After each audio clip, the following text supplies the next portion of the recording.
ও মা, মা একটু কিছু খেয়ে নাও। একদম দুদিন ধরে কিছু খাওনি, একটু খেয়ে নাও না মা। মা কিছু খেলো? হ্যাঁ ডাক্তারবাবু। হ্যাঁ বলুন। আজকেও কিছু খেলো না। সে কি, উনি তো 4-5 দিন ধরে কিছু খাচ্ছেন না। এইভাবে যদি না খেতে থাকে তাহলে আমাদের পক্ষেও কিছু করা সম্ভব হবে না। যেমন করেই হোক ওনাকে আজকের মধ্যে কিছু খাওয়ান। হ্যাঁ হ্যাঁ আমরা চেষ্টা করছি। কিছুতেই তো খাচ্ছে না, কি যে করি।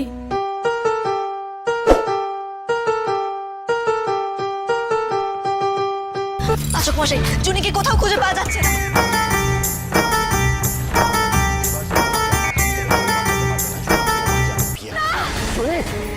এই বিয়ে আমি কিছুতেই করব না, আমি নিজেকে শেষ করে নেব।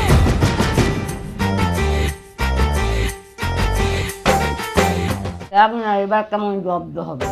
মুন্না ভাই और